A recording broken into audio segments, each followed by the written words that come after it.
नमस्कार, मैं हूं ललित, साधना न्यूज संवाददाता और एक बार फिर से आप सभी दर्शकों का साधना न्यूज में बहुत स्वागत है। और आज हम बेहद ही खास मेहमान से चर्चा करेंगे क्योंकि आज बेहद खास दिन है, डॉक्टर्स डे है।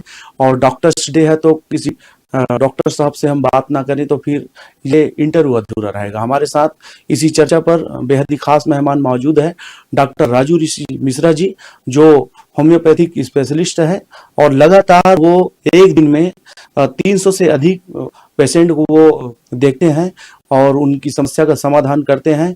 और अभी तक की बात करूं तो लाखों पेशेंट को वो जो है उनको बेहतर इलाज, बेहतर स्वास्थ्य वो दे चुके हैं।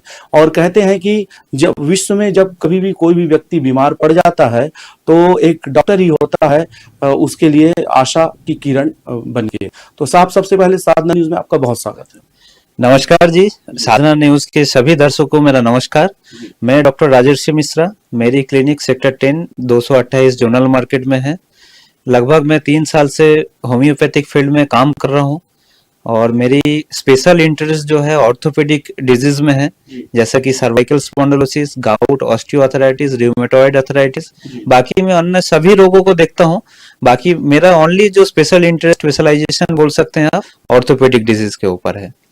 आज डॉक्टर्स डे है तो मैं सभी मेरे मित्र जो डॉक्टर है उनको मेरा बहुत बहुत प्यार, और सभी मेरे जो पेशेंट है आज तक जिनको मैं ठीक किया हूँ, जिनको नहीं ठीक भी कर पाया हूँ, सबको मेरा नमस्कार, सबको बहुत बहुत प्यार जी। जैसे कि आप सभी जानते हैं कि डॉक्टर्स डे हम इसलिए ही मनाते हैं ताकि डॉक्टर साहब लोगों की महत्ता और उनके जो महत्व है और उनके जो विशेषता है उनको हम समझ सकें।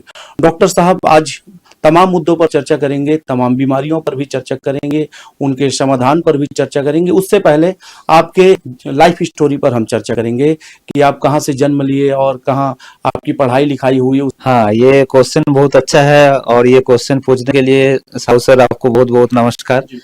तो ये बहुत बहुत धन्यवाद आपको। मैं एक्चुअली बेसिकली कोलकाता से बड़ा हुआ हूँ और एकदम ग्रामीण क्षेत्र से मैं बड़ा हुआ हूँ, जो कि पूरा गवर्नमेंट स्कूल से पढ़ा हूँ, प्राथमिक विद्यालय।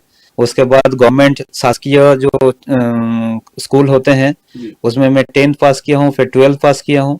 उसके बाद होम्योपैथिक फार्मेसी में कोलकाता से किया हूँ। कोलकाता से फार्मेसी करने के बाद मुझे मैन्युफैक्चरिंग लैब में जॉब मिला था। तो जॉब करते दौरान मैं भिलाई में एक होम्योपैथिक दवाई दुकान है, जिनकी रिलेटिव से होम्योपैथिक हैनीमैन कंपनी के जो ऑनर है, तो उनके थ्रू मैं यहाँ दवाई दुकान में जॉब करने के लिए कुछ दिन के लिए आया था। और कुछ दिन आने के बाद मुझे भिलाई इतना अच्छा लगा, लोग अच्छे लगे, यहाँ के एजुकेशन अच्छे लगे, तो मैं यहाँ रुक गया। रुकने के बाद मैं लगातार 8 साल होम्योपैथिक दवाई दुकान में काम किया। दवाई दुकान में मुझे बहुत एक्सपीरियंस मिला। वहाँ बैठे बैठे भी लोग जनरली दवाई दुकान से जो सर्दी खांसी थोड़ा मोड़ा दवाई लेते थे, एक अंकल बैठते थे डॉक्टर, उनके बाजू में बैठ बैठ के मैं सीखता था। उसके बाद मुझे काफी इंटरेस्ट होने लगा। मैं होम्योपैथिक रायपुर मेडिकल कॉलेज में एडमिशन लिया और मैं पूरा 5 साल 6 साल यहाँ दवाई दुकान में शाम को उनके अंकल के साथ थोड़ा बैठता था सीखने के लिए। और रायपुर होम्योपैथिक मेडिकल कॉलेज से मैं 6 साल के लिए BHMS पढ़ाई किया। BHMS पढ़ाई करते करते मुझे बहुत एक्सपीरियंस मिला। ये एक्सपीरियंस मिला पेशेंट को ट्रीट कैसे करना है, पेशेंट से बात कैसे करना है। तो मुझे जो 8-9 साल की एक्सपीरियंस रहा है, उसके बाद जब मैं क्लिनिक खोला उनके जस्ट बाजू में, आप जानते होंगे मेरे बाजू में एक दवाई दुकान है, वहां मैं काम किया हूँ बहुत दिन तक। काम करने के बाद ही मैं ये क्लिनिक खोला हूँ। तो जब मैं वो पुराना एक्सपीरियंस मुझे काफी मदद दी, जो कि पेशेंट से डील कैसे करना है, उनकी तकलीफ को कैसे समझना है, कैसे दवाई देना है, सब कुछ मेरे को। बाकी रायपुर मेडिकल कॉलेज की तो एक्सपीरियंस बहुत अच्छा रहा है। BHMS जो 6 साल की कोर्स होती है, उसके बाद भी अन्य में PGNIH कोर्स होती है नागपुर में, वो किया। फेलोशिप किया मैं मेडिवर्सी यूनिवर्सिटी से, हैदराबाद से। तो करने के बाद मैं अभी प्रैक्टिस चल रहा है। खास मेहमान से चर्चा करेंगे क्योंकि आज बेहद खास दिन है, डॉक्टर्स डे है। और डॉक्टर्स डे है तो किसी डॉक्टर साहब से हम बात ना करें तो फिर ये इंटरव्यू अधूरा रहेगा। हमारे साथ इसी चर्चा पर बेहद ही खास मेहमान मौजूद है, डॉक्टर राजू ऋषि मिश्रा जी, जो होम्योपैथिक स्पेशलिस्ट है और लगातार वो एक दिन में 300 से अधिक पेशेंट वो से आने के कारण फाइनेंशियल प्रॉब्लम तो शुरू से मुझे रहा है पढ़ाई के लिए। तो मैं पढ़ाई के पहले ये सोचा मैं रायपुर मेडिकल कॉलेज में और मेडिकल कॉलेज में अगर एडमिशन लूँ तो मुझे जो 5-6 साल पढ़ना है वो मैं कैसे पढ़ूंगा। तो मुझे उसके लिए जॉब करना था। मैं लगातार 7-8 साल जॉब करने के बाद ही एडमिशन लिया था। कुछ पैसा मैं जमा किया, जमा करने के बाद कंटिन्यू में थोड़ा थोड़ा छोटा छोटा ट्यूशन भी पढ़ाता था बीच बीच में, उससे भी पैसा इकट्ठा करता था। और जो शॉप के ओनर है जहाँ मैं जॉब करता था उनकी भी हेल्प रहा है। कई बार वो कॉलेज की फीस पटा दिए, कई बार वो कुछ कुछ छोटा मोटा हेल्प किए। तो माँ काली के आशीर्वाद से, आप लोगों का सब आशीर्वाद से मेरा पढ़ाई हो गया है। अभी ठीक ठाक चल रहा है, रेगुलर पेशेंट आ रहे हैं, उन लोग हेल्प महसूस कर रहे हैं जी। बस। तो जिस तरह से आप डॉक्टर साहब के सफलता को सुने और इसी सफलता में हम एक पंक्ति भी बोलेंगे, मंजिल उन्हीं को मिलती है जिसकी सपनों में जान होती है, पंखों से कुछ नहीं होता, हौसलों से उड़ान होती है। निश्चित रूप से डॉक्टर साहब ने इसी मेडिकल में एक मेडिकल कर्मचारी के रूप में सेवा दे रहे थे। उसके बाद फिर धीरे धीरे धीरे धीरे पढ़ाई करते वो अपने मंजिलों को प्राप्त किए हैं। और आज आपको बता दूं कि इस क्लिनिक में, इसी क्लिनिक में, जिस क्लिनिक में हम इंटरव्यू कर रहे हैं, लगभग सुबह और शाम मिला के 300 से अधिक पेशेंटों को वो स्वस्थ करते हैं, लगातार इलाज करते हैं। और मेरा अनुभव कहता है कि अभी तक आप लाखों पेशेंटों को सर ठीक कर चुके होंगे। बस सब मैं तो समझता हूँ जो भी पेशेंट मेरे से ठीक हो रहा है, हम दवा तो अच्छा देते ही हैं। बाकी हमारे घर में 200 साल पुराना काली की माँ की पूजा होती है, उनकी भी आशीर्वाद हमारे साथ रहा है। और मैं यही समझता हूँ दवाई मैं देता हूँ लेकिन माँ काली ऊपर से कुछ ना कुछ उनको मदद कर रही है, तभी पेशेंट अच्छे से ठीक हो रहा है। क्योंकि लगातार 3 साल आपके साथ नॉट ओनली एक पेशेंट और आप एक जर्नलिस्ट के नाम से नहीं, एज ए फ्रेंड भी आप जुड़े हुए हैं मेरे साथ। तो कितनी कठिन केस आप भी लाए हैं मेरे पास, जो कि एलोपैथिक और बाकी दूसरे पैथी से घूम के आए थे, जो कि ठीक नहीं हो पाया था। हमारी होम्योपैथी का चमत्कार दिखा है। तो कहीं ना कहीं थोड़ा माँ का आशीर्वाद भी है और हम आगे भी अच्छा कोशिश करेंगे। जो कि जिन लोग दूसरे पैथी से, देखिए दूसरा पैथी कोई बुरा नहीं है, मैं किसी को बुरा नहीं बोलूंगा। सभी पैथी, सभी डॉक्टर बहुत अच्छे से कोशिश करता है, हम भी कई बार फेल होते हैं। तो जो भी डॉक्टर फेल होते हैं उसके बाद हमारे पास आते हैं, हमारी पूरा 100% रहता है पेशेंट को कैसे भी करके मैं ठीक करूं। जी साहब, हेल्थ के सेक्टर में तो आप आ गए, लेकिन होम्योपैथिक ही क्यों चुने? क्या विशेष कारण रहा होम्योपैथिक चुनने का? हाँ, होम्योपैथिक चुनने का ये कारण है, सबसे पहले मेरे घर में लगभग जितने भी मेंबर है, मेरे सिस्टर बोलिए, मेरा मम्मी बोलिए, फादर बोलिए, सब एलोपैथिक फील्ड से है। और मैं बचपन से, मुझे थोड़ा मोड़ा जो तकलीफ होती थी, मेरा फादर मुझे होम्योपैथी के पास ले जाते थे, घर में सब कुछ होने के बावजूद भी। तो एक इंटरेस्टिंग तो रहा ही है। उसके बाद मैं होम्योपैथिक जब फार्मेसी करने गया, तब मुझे जो दवाई बनाने का प्रोसेस होता है उससे काफी इंटरेस्ट लगा। अच्छा। वो मैं जाना, एलोपैथिक जो मेडिसिन होते हैं वो एनिमल के ऊपर रिसर्च होता है और होम्योपैथिक जो मेडिसिन होता है वो ह्यूमन बीइंग के ऊपर रिसर्च होता है। तो ये दोनों में खासियत क्या है, जैसा ह्यूमन बीइंग पे कोई भी दवाई आप डालते हैं, ह्यूमन बीइंग इंसान जो है शारीरिक जो भी सिम्टम आता है उसके साथ साथ तो मानसिक सिम्टम की बता पाता है।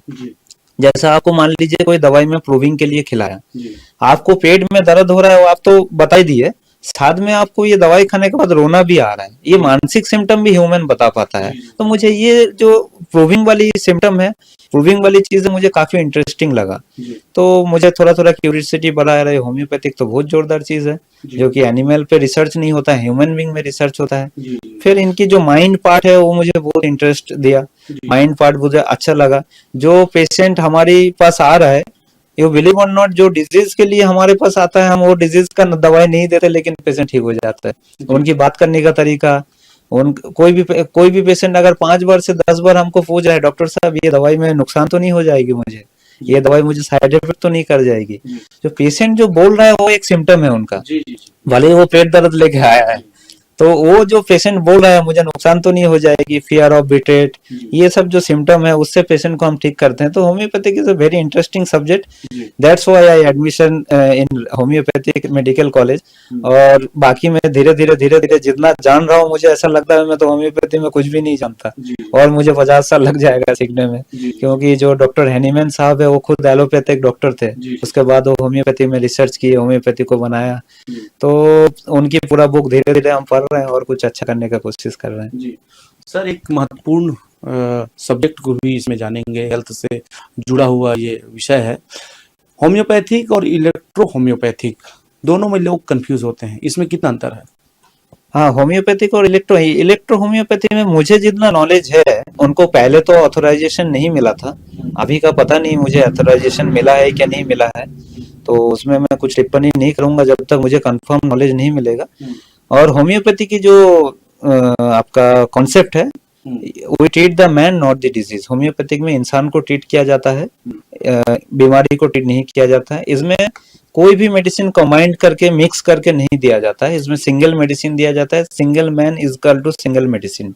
बीमारी चाहे 10 भी हो, एक इंसान का एक दवाई होना चाहिए, हमारी होम्योपैथी का कॉन्सेप्ट है। बाकी मैं इलेक्ट्रो होम्योपैथी के बारे में जितना सुना हूँ, मुझे डीपली कुछ नॉलेज नहीं है। कुछ मिक्स करके उन लोग बनाते हैं दवाई, कुछ मेडिसिन होता है। बाकी ये क्वेश्चन आप नेक्स्ट टाइम के लिए रखिए, मैं और ज्यादा नॉलेज लेकर आपको बताऊंगा। जी। मैं आपको बता दूं कि मैं फर्स्ट बार जब 3 साल पहले डॉक्टर साहब के पास इलाज के लिए पहुंचा तो 1000 रुपया लेके पहुंचा था, क्योंकि जब भी किसी डॉक्टर के पास हम जाते हैं तो कम से कम आज के अत्याधुनिक जीवन पे कम से कम 1000 आप रखिए, तभी जाके आपका इलाज होगा, क्योंकि तमाम चीजें और जो जांच का विषय रहता है उससे हमको गुजरना पड़ता है। लेकिन जब मैं आया तो सिर्फ 150 से 200 रुपए में इलाज हो गया। सर, इतना कम दवाई और फीस भी कम कैसे संभव हो पाता है? हाँ, ये जो क्वेश्चन है इसके ऊपर तो हमको रोज सुनना पड़ता है दूसरे डॉक्टर से, आप बहुत गलत कर रहे हो इतना कम फीस लेके। लेकिन देखिए, मैं एकदम मिडिल क्लास फैमिली से आया हूँ, तो जो पेशेंट की पीड़ा है, लोगों की तकलीफ है, उसको मैं समझता हूँ, बाय हार्ट समझता हूँ। एज ए प्रोफेशन तो छोड़िए, तो आज का दिन में जो मुश्किल ये है, कोई भी इंसान को अगर सर्दी खांसी होता है और वो कोई भी डॉक्टर के पास जाता है, वो 500 रुपया फीस देता है, 600 रुपया का टेस्ट कराता है, 500 रुपया का दवाई खाता है, सब मिला के उसको एक कोल्ड कप के लिए, सिंपल कोल्ड कप के लिए 1500 रुपया खर्चा करना पड़ता है। आप पता नहीं, पेशेंट लोग तो एलोपैथिक में जाके आराम से दे भी देते हैं 1000 रुपया, 1500 रुपया, 2000 रुपया सिंपल कोल्ड कप के लिए। लेकिन होम्योपैथी में थोड़ा सा दूर भागते हैं लोग पैसे के कारण। अगर आप होम्यो कोल्ड कप के लिए 1500 रुपया मांगेंगे तो उस मामले में क्या होता है, होम्योपैथी से लोग दूर भाग रहे थे धीरे धीरे। अरे यार, इतना चोट लगा इसके लिए 2000 रुपया दे दूं, इतना सर्दी हुआ उसके लिए 500 रुपया दे दूं, 1000 रुपया दे दूं। तो उसमें होम्योपैथी का ज्यादा नुकसान हो रहा था, होम्योपैथ डॉक्टर से भी ज्यादा होम्योपैथी का नुकसान हो रहा था। पैथी का कैसे नुकसान हो रहा था आपको, मेरा जो फोकस है, हर घर में, जैसा मैं भिलाई छत्तीसगढ़ में प्रैक्टिस कर रहा हूँ, मेरा 5 साल 10 साल का टारगेट है, छत्तीसगढ़ में हर घर में होम्योपैथी को मैं पहुंचाऊंगा। कोई भी पर्सन पैसा के कारण होम्योपैथी से दूर भागे, ये नहीं होना चाहिए। मेरा एक ही कॉन्सेप्ट है, कोई भी पर्सन अगर उनको होम्योपैथी से बिलीव नहीं है, होम्योपैथी से मुझे बिलीव कराना है, उनको होम्योपैथिक पैसा के कारण नहीं आ पा रहा है, तो मुझे बिना फ्री में भी उनको दवाई देकर होम्योपैथिक खिलाना है। तो मेरा फोकस एक ही जगह है, कम फीस। इसीलिए मैं, क्योंकि मैं भी, आप जानते हैं, 8-9 साल पढ़ाई करके वेल एडुकेटेड हूँ मैं भी। 100 रुपीज जो फीस लेता हूँ, कोई पेशेंट तो हंसी देते हैं, सर बस हो गया 100 रुपीज फीस है आपका। तो बस एक ही फोकस ये है मेरे को, हर जो गरीब से गरीब लोग है जो मेडिसिन खाने से दूर है, उनको भी होम्योपैथी में लाना है, और जिन लोग होम्योपैथी पैसे के कारण दूर भागते हैं, उनको भी होम्योपैथी में लाना है। तो सब मिला के हमारे से भी ज्यादा फायदा है। मैं देखिए, आज के दिन में 200-300 फीस रखूंगा तो लोग हंस के दे देंगे, क्योंकि मेरा मेडिसिन की नॉलेज और मेडिसिन की रिजल्ट सभी जानते हैं। तो वो बड़ी बात नहीं है फीस लेना, फीस। लेकिन प्रॉब्लम कहाँ आएगी, जहां जिन लोग छोटा छोटा प्रॉब्लम के लिए दूर भाग के एक एलोपैथिक मेडिसिन या और कोई पैथी का मेडिसिन खा लेते हैं, तो उससे हमको होम्योपैथी में उनको बिलीव कराना है और ये प्रॉब्लम हमको दूर करना है। ये मेरी मेन कॉन्सेप्ट है जी। सर, हम कई बार देखें कि कुछ जरूरतमंद परिवार है, गरीब परिवार है, और जो ज़्यादा खर्च नहीं कर सकता, उनका इलाज आप निःशुल्क भी कर देते हैं। तो कैसे आप जो है अपने लाइफ स्टाइल को लग्जरी बना पाते हैं? मेडिकल भी चलाना है, कर्मचारी भी है, 2-2 कर्मचारी बाहर भी बैठते हैं, तो ये कैसे संभव हो पाता है? हाँ, इसका जो मेन कारण है, जनरली आप देखे होंगे, एक डॉक्टर 3 घंटे से ज्यादा काम नहीं करता जनरली। जो जनरल फिजिशियन क्लिनिक में बैठते हैं, सर्जन लोग तो बहुत काम करते हैं, तो 3 घंटा चल रहा है। लेकिन मैं लगातार शाम के टाइम में 7 घंटा 8 घंटा क्लिनिक में रहता हूँ, और सुबह भी लगभग 6 घंटा क्लिनिक में देता हूँ, 5 घंटा क्लिनिक में देता हूँ। तो लार्ज क्वांटिटी ऑफ पेशेंट देखता हूँ, और स्मॉल अमाउंट आता है, लेकिन उससे मेरा मैनेज हो जाता है। और जो मैं धर्मार्थ क्लिनिक चलाता हूँ सेक्टर 7 रामकृष्ण आश्रम में, वो सिर्फ मेरी हेल्प नहीं रहता है, बहुत सारे लोग उसमें मदद भी करते हैं। वहाँ आके कई बार कोई दवाई खरीद के दे देते हैं, कोई लोग आते हैं ठीक होता है तो वो खुद ही 10,000 रुपए का दवाई लाके से डॉक्टर साहब बताइए मुझे क्या क्या चाहिए। जी। तो वो क्लिनिक को मैं तो नाम का चला रहा हूँ लेकिन लोग ही उसको चला रहे हैं। अच्छा अच्छा। आपको ऐसा बोला जाएगा जैसे कि आप अच्छा काम करो तो आपके पीछे और 10 लोग जुड़ जाता है। जी तो ऐसे ही हुआ है, कई मेडिकल कंपनी मेरे पास खुद आए हैं जब मैं क्लिनिक खोला था। जी सर आपको क्या क्या चाहिए बताइए, हम फ्री में दे देंगे। जी हम शुरुआत में जो क्लिनिक ओपन किया था तो मुझे कोई पैसा नहीं लगा था, जी तो सब ऐसे ही हो गया, कोई ना कुछ कुछ दे दिया, कोई टेबल दे दिया, कोई चेयर दे दिया। तो ऐसा चले जा रहा है, शुरू से ही ऐसा चल रहा है। मेरे को भी लगता है आगे का लाइफ भी ऐसे ही चले जाएगा, कुछ कुछ देते देते लोग दे देंगे और कुछ कुछ चले जाएगा। जी। बस यही है। सर छत्तीसगढ़ में और देश में दोनों की अगर बात की जाए तो छत्तीसगढ़ में भी हार्ट अटैक और जो हृदय रोग की जो बीमारी है लगातार बढ़ते जा रहा है, क्या विशेष कारण है सर? देखिए, सबसे जो विशेष कारण है, अभी सिर्फ नॉट ओनली ये छत्तीसगढ़ का प्रॉब्लम नहीं है, पूरा देश की प्रॉब्लम है। जी वो मेन कारण तो मैं समझता हूँ सिडेंटरी लाइफस्टाइल। सिडेंटरी लाइफस्टाइल मतलब लंबे समय तक बैठे रहना। जी ठीक है, आपको बैठे का काम है, जैसा मैं डॉक्टर हूँ, मुझे बहुत देर तक बैठना पड़ता है, जी लेकिन मुझे उतना देर तक ग्राउंड में भी देना चाहिए। सुबह 1 घंटा 1.5 घंटा मैं जरूर ग्राउंड में देता हूँ। जी तो ये जो लंबे समय से सिटिंग करना, अल्कोहल लेना रेगुलर, ऑयली स्पाइसी नॉनवेज ज्यादा खाना, स्मोक करना, रेगुलर मात्रा से ड्रिंक करना, बिल्कुल भी एक्सरसाइज नहीं करना, ये इसका एक बड़ा कारण हो रहा है। और एक होता है मेडिसिन इंड्यूस, आप कुछ भी स्टेरॉयड लगा ले रहे हो, जिम में जाके वजन बढ़ाने के लिए, बॉडी बनाने के लिए सप्लीमेंट ले रहे हो, तो बहुत सारा कारण जुड़ा हुआ है, कोई एक कारण नहीं है। तो आपको मेरा सजेशन यही है, आप साल में एक बार कोलेस्ट्रॉल को जरूर चेक कराइए। उसमें एचडीएल है, एलडीएल है, ट्राइग्लिसराइड है, टोटल कोलेस्ट्रॉल है, उसको देखिए, आपकी वो बैलेंस होना चाहिए। और अगर आपको चेस्ट पेन हो रहा है, पसीना आ रहा है, लेफ्ट हाथ में झुनझुनियां आ रही है, जरूर आप एक बार ईसीजी इको कार्डियोलॉजिस्ट से मिल लीजिए। और आपको कोई बोले और ना मिले, एक बार आप जरूर लिपिड प्रोफाइल कराइए, तो आपकी हार्ट की कंडीशन दिखते जाएगा। जी जी। सर, आज के परिवेश में युवा पीढ़ी लगातार मोबाइल और कंप्यूटर में फंसते जा रहे हैं, नेट में फंसते जा रहे हैं, क्या लगता है आपको कि इससे कैसे निजात मिल पाएगा? हाँ, ये तो बहुत बड़ा एक जन मतलब टोटल आज का दिन में ऐसा हो गया है, फैलने वाली डिजीज ऐसा हो गया। जैसे पहले का आप सुने होंगे, माता चिकन पॉक्स जो होता था गांव गांव में फैल गया, शहर शहर में फैल गया। तो ये आजकल मोबाइल भी ऐसी एक डिजीज के रूप में धारण कर लिया है। तो ये इसकी जो रेडिएशन से है, इसकी रेडिएशन से बहुत बुरा असर पड़ता है अपने शरीर में, कैंसर जैसे रोगों को अपनी बॉडी में लाता है। लेकिन उससे मेरा युवा पीढ़ी को यही रिक्वेस्ट है, आप जितना देर रात को सो रहे हैं मोबाइल को दूसरे घर में रख के सोइए। जब आप सोने जा रहे हो, दिन भर भले ही आप मोबाइल यूज कर रहे हो, रात को अपने पास मोबाइल ना रखो। और अपने फैमिली को टाइम दो ज्यादा से ज्यादा। आप ग्राउंड में ज्यादा समय बिताइए तो आप मोबाइल से भी थोड़ा दूर बचेंगे। आपको बजना सीखना आना चाहिए, जैसा हम कोशिश करते हैं, ग्राउंड जाते हैं सुबह, मोबाइल को अपने कार में या घर में ही रख के जाते हैं। क्योंकि ग्राउंड में जाएंगे तो 2 फोन आएगा, उसको रिसीव करना पड़ेगा, फिर रेडिएशन आएगा। तो दिन भर में कम से कम आप 5 घंटा 6 घंटा कोशिश करो, 7 घंटा मोबाइल से दूर रहने का, कुछ तो कुछ अच्छा होगा उससे। जी सर, एक स्वस्थ व्यक्ति को किस तरह से जो एक उसको जीवन दिनचर्या जीना चाहिए जिससे वो स्वस्थ रह सके सुबह से लेकर शाम तक, एक छोटा सा टिप्स? हाँ बिल्कुल, ये बहुत अच्छा क्वेश्चन है आपका। जी सुबह का जो सबसे पहले उठिए, सबसे पहले उठ के आपको कच्चा चीज लेना है। कच्चे में क्या क्या आता है? फ्रूट्स आता है, सलाद आता है, अंकुरित आता है। जो भी आप कच्चा चीज लेते हैं, that is called alkaline product, alkaline खाना। जो भी आप पका हुआ भोजन ले रहे हैं, दैट इज कॉल्ड एसिडिक। तो आपको सुबह उठ के खाली पेट में आपको चाय, बिस्किट, आप जो भी खाते हैं, रोटी सब्जी, कोई पराठा खा लेता है, इस टाइप की कोई भी चीज नहीं लेना चाहिए। सुबह उठ के सबसे पहले जो डाइट होना चाहिए आपको कच्चा चाहे आप फ्रूट से शुरू कीजिए, चाहे आप सलाद से शुरू कीजिए, चाहे आप अंकुरित से शुरू कीजिए, चाहे आप नारियल पानी से शुरू कीजिए, चाहे आप जूस से शुरू कीजिए। लेकिन सुबह का शुरुआत आपको कच्चे से होना चाहिए, परमानेंट होना चाहिए। जी थोड़ा सा एक टुकड़ा हल्दी अगर आप रोज खा रहे हो, बहुत सारी चीज की बीमारी से आपको दूर करता है वो। एक टुकड़ा हल्दी और एक टुकड़ा अदरक, दोनों चीज आपको कैंसर से लेकर हार्ट अटैक तक हर बीमारी में काम करती है। बहुत इफेक्ट है उसकी, गुड इफेक्ट है, आपको उसको लेना चाहिए। दोपहर की जो खाना है, खाने के पहले लगभग 300 ग्राम आपको सलाद लेना चाहिए, खीरा टमाटर मूली बीट गाजर। खाने के बाद तुरंत आप खाना खाइए। रात की खाना आप जल्दी खाइए, सोने में और खाने में आपको 3-4 घंटे का गैप होना चाहिए। अगर आप 10 बजे सोने जा रहे हैं तो 7 बजे खा लीजिए।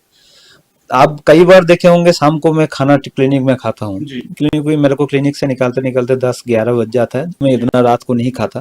क्लिनिक में 7 बजे 8 बजे तक खा लेता हूँ। जी। तो आपको रात का खाना हल्का खाना है, रात का खाने में बिल्कुल भी नॉनवेज नहीं खाना है और रात का खाना जल्दी खाना है, बस इतनी टिप्स है। और रेगुलर 1 घंटा आपको देना है बॉडी में। जी।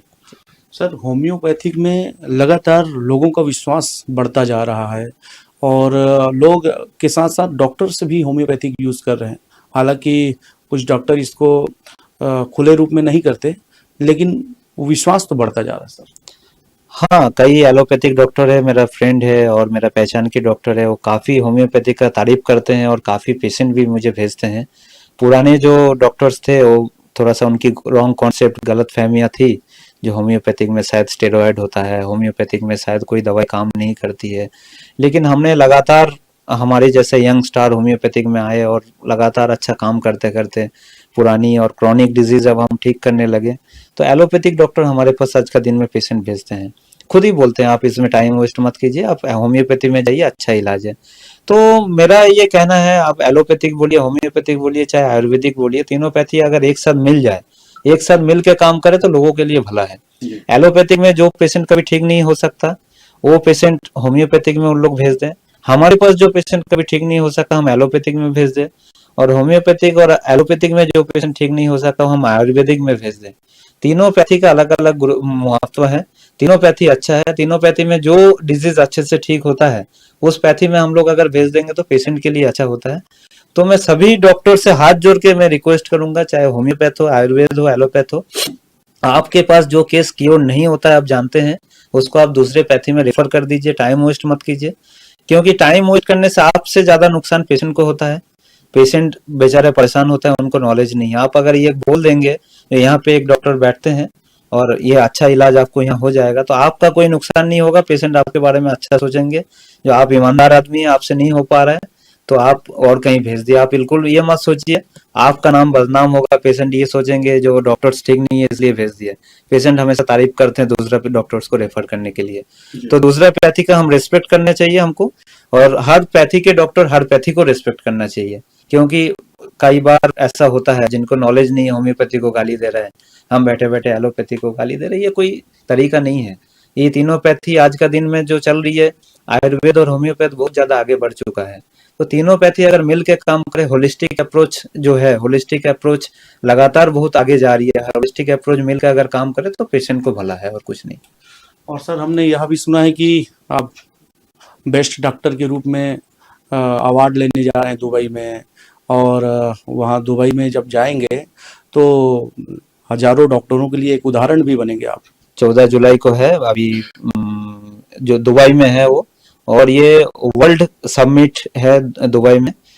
हम लोग इंडिया से लगभग 33 डॉक्टर जा रहे हैं और पूरा वर्ल्ड के डॉक्टर वहाँ आएंगे। तो एक बहुत बड़ा रूप से सेमिनार होंगे वहाँ। कुछ 2 लोग जा रहे हैं, मैं जा रहा हूँ, एक रायपुर से एक डॉक्टर जा रहे हैं।